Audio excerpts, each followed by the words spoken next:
वंचित हो गई हैं। ऊपर से तुम कहती हो कि उससे प्रेम करती हो। तुम कुछ भी कहो वसुंधरा, मैं फिर वही कहूंगी कि मैं तुम सबसे अधिक प्रेम करती हूँ उस नटखट से, परंतु मेरी चाल अलग है। अरे मूर्खो, भिखारियों की भांति मांगने से जो प्रेम मिलता है वो उसी प्रकार का होता है जैसे कोई दया करके रोटी का टुकड़ा एक भूखे की ओर फेंक दे। यदि बराबर का प्यार पाना हो तो उसे तड़पाओ, उसे उकसाओ, कुछ मान दिखाओ, फिर देखो प्यार का आनंद। प्यार की कला भी युद्ध की कला की भांति होती है, जिसमें प्रतिद्वंदी पर आक्रमण करना आवश्यक होता है। बड़े दांव पेच होते हैं इस प्रेम युद्ध में भी। इसलिए मैं कहती हूँ वो आएगा, अवश्य आएगा। क्यों आएगा? हमने आक्रमण जो किया है उस पर, उसका बदला लेने। मुझे पूर्ण विश्वास है अपनी चाल पर। फिर उसने ये भी कहा कि युद्ध के बाद जो संधि होती है वो पक्की होती है, क्योंकि दोनों को एक दूसरे की ताकत का पूरा अनुभव हो जाता है। इसका अर्थ ये है कि वो संधि करने के लिए तैयार हैं। उनकी बातों से तो ऐसा ही लगता था कि हमारे सेनापति से मिले बिना तो उन्हें चैन ही नहीं आता। और हमें भी तो कई दिनों से माखन खाने को नहीं मिला। फिर तो कन्हैया हमें समझौता कर ही लेना चाहिए। बहुत अच्छी बात है, बहुत दिनों से हमें भी माखन खाने को नहीं मिला। हमारी सेना का मनोबल टूटता दिखाई दे रहा है। अर्थात? अरे माखन के लोभ में तुम सब लोग ये भी भूल गए कि उन्होंने इस बात का वचन नहीं दिया था कि वो फिर कभी हमारी शिकायत नहीं करेंगी। बोल मनसुखा बोल, उनमें से किसी एक ने भी कहा कि वे फिर हमारी शिकायत नहीं करेंगी, और जो पहली शिकायत की वो उसके लिए क्षमा मांगने का निश्चय किया उन्होंने। नहीं, ऐसी तो कोई बात नहीं हुई। तो इसका अर्थ है अभी समझौते का ठीक समय नहीं आया। यदि वो समझती है कि अब भी उनका पलड़ा भारी है और वे अपने सारे समझौते हमसे मनवा लेंगी, तो हमें तब तक अपने युद्ध को नहीं रोकना चाहिए जब तक हमारा पलड़ा भारी न हो जाए और हम उन्हें क्षमा मांगने पर विवश नहीं कर देते।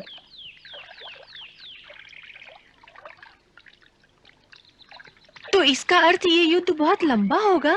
नहीं, अब ऐसा नहीं होगा। मुझे अब एक ऐसी चाल सूझी है कि हमारे एक ही हल्ले में वो अपने सारे दाव पेच भूलकर हमारी शरण में आ जाएंगी, क्योंकि प्रेम की एक ही रीत है, संपूर्ण समर्पण। परंतु वो योजना है क्या सेनापति जी? देखो, इन दिनों अधिक मास चल रहा है, इसलिए वो सब ग्वालिनें कात्यायनी माँ का व्रत रखती हैं और वन में उस पीपल के वृक्ष के नीचे माता के मंदिर में पूजा के लिए जाती हैं। कल सवेरे वहीं चलो और जैसा मैं कहूँ वैसा ही करो।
अरे, ये तो कान्हा की मुरली की ध्वनि लगती है। उसी की ध्वनि ऐसी मनमोहक होती है। मैं कहती थी ना, वो अवश्य आएगा। देखो, वो स्वयं ही आ गया। हाँ, परंतु वो है कहाँ? कहीं पास में ही बैठा होगा नटखट। चलो उसे बाहर जाके ढूंढते हैं। हाँ, चलो चलते हैं। अरे, हमारे वस्त्र कहाँ हैं?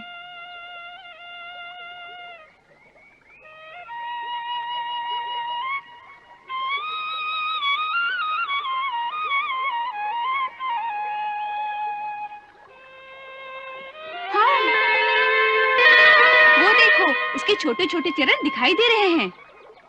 हाँ, वही है, कान्हा, ओ कान्हा। अरे ओ कृष्णा, अरे, अब क्यों छुपता है? हमने तुम्हारे चरण देख लिए हैं।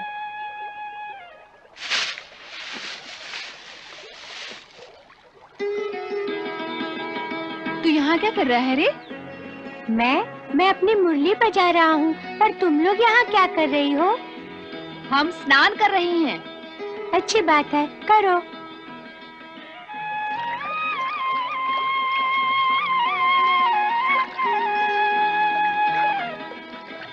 कन्हैया, हम नदी से बाहर आना चाहती हैं। तो आ जाओ। परंतु हमारे पास वस्त्र नहीं है। तो तुम वस्त्रहीन होकर नहा रही हो? हाँ, छी छी छी, तुम्हें पता नहीं, नदी में वस्त्रहीन होकर नहाना पाप है। इससे नदी की देवी का निरादर होता है।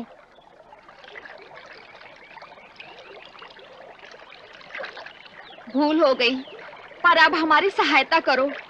हमारे वस्त्र कोई ले गया है। तनिक पेड़ के नीचे आकर देखो तो हमारे वस्त्र कौन ले गया है। मैं क्यों जाकर देखूं? मुझे तो अपनी मुरली बजाने में आनंद आ रहा है। तुम स्वयं ही जाकर देख लो। परंतु इस अवस्था में हम जल से बाहर कैसे निकले हैं? जिस प्रकार जल के अंदर गई थी। उस समय तो यहाँ कोई नहीं था। कोई नहीं था? क्यों झूठ बोलती हो? सच्ची कहती हूँ, कोई नहीं था। अरे, भगवान जी तो थे। भगवान जी? हाँ, भगवान जी। सुना नहीं, भगवान जी तो सब जगह होते हैं। सो भगवान जी के सामने निवस्त्र क्यों हो गई? लज्जा नहीं आई? भूल हो गई लल्ला, हम फिर ऐसा नहीं करेंगे। अब हमें और मत सताओ। हमारे शरीर ठंड के मारे कांप रहे हैं। हमारा इतना काम तो कर दो कि हमारे वस्त्र ढूंढ कर ले आओ। हम तुम्हारे हाथ जोड़ती हैं। अच्छी बात है, हम तुम्हारा ये काम कर देते हैं, परंतु हमारी एक शर्त है। शर्त? अरे, वो देखो, मेरा वस्त्र उसी पेड़ पर है। तो हमारे वस्त्र तुम्हारे पास हैं। हाँ, यही मेरे पास है। दूर, तो तू ही हमारे कपड़े चुरा कर ऊपर ले गया था। मैंने चुराए नहीं, ये वस्त्र धरती पर पड़े थे। मैंने सोचा कोई चुरा ले जाएगा, इसलिए वस्त्र संभाल कर पेड़ पर रख दिए। तुम कहती हो कि ये तुम्हारे हैं, तो तुम्हें दे देते हैं, परंतु हमारी एक शर्त है। हमें कोई शर्त वर्त नहीं सुननी। निर्लज्ज, बेशरम, पहले माखन चुराता था, अब वस्त्र भी चुराने लगा। दे दो हमारे वस्त्र वापस, नहीं तो यशोदा मैया से कहकर ऐसी पिटाई लगवाएंगी कि जीवन भर याद रखोगे। ये बात है तो जाओ कर दो शिकायत। अरे मनसुखा, तू तो कहता था कि ये बेचारियां समझौता करना चाहती है। देख रहे हो इनकी अकड़। अरे,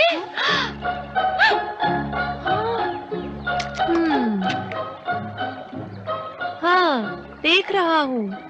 अच्छा, तो सारे धूर्त इकट्ठे होकर आए हैं। याद रखना, सब गांव वालों से तुम्हारी पिटाई करवाऊंगी।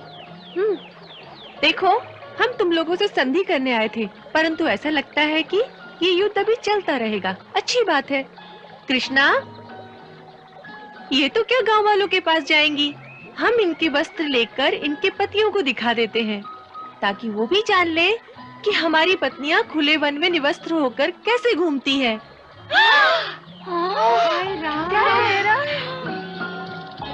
कृष्णा, हमें दे दे इनके वस्त्र। और तू भी नीचे आ जा, देख लेंगे। क्या कह रहा है ये तो सचमुच ले जा रहे हैं। अरे रुको इसे। क्या किया जाए? अभी बाहर नहीं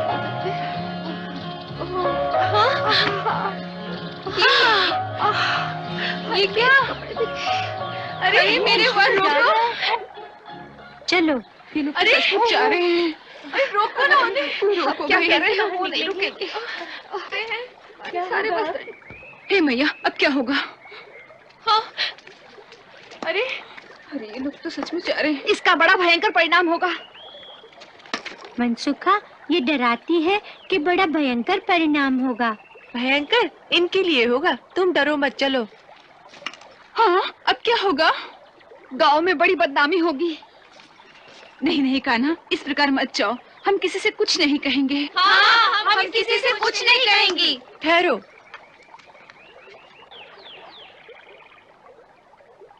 चलो कृष्णा, देखते हैं वो क्या कहती हैं।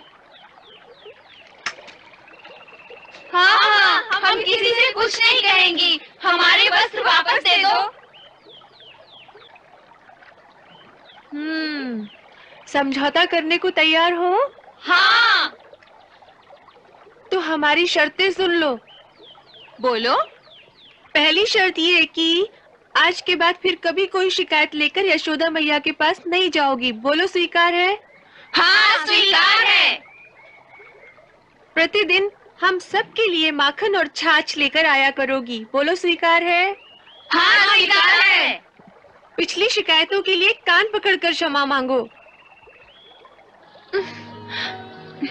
हमें क्षमा कर दो, क्षमा कर दो। वचन दो कि फिर कभी निर्वस्त्र होकर नदी में स्नान नहीं करोगी। हम वचन देती हैं। 5 बार उठक बैठक करो। 1 2 3 4 5। अब हमारे सेनापति को प्रणाम करो। प्रणाम।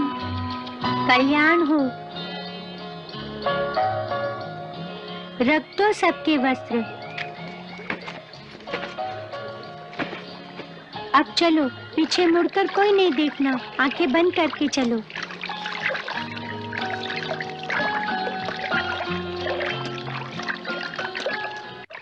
कितना छलिया है।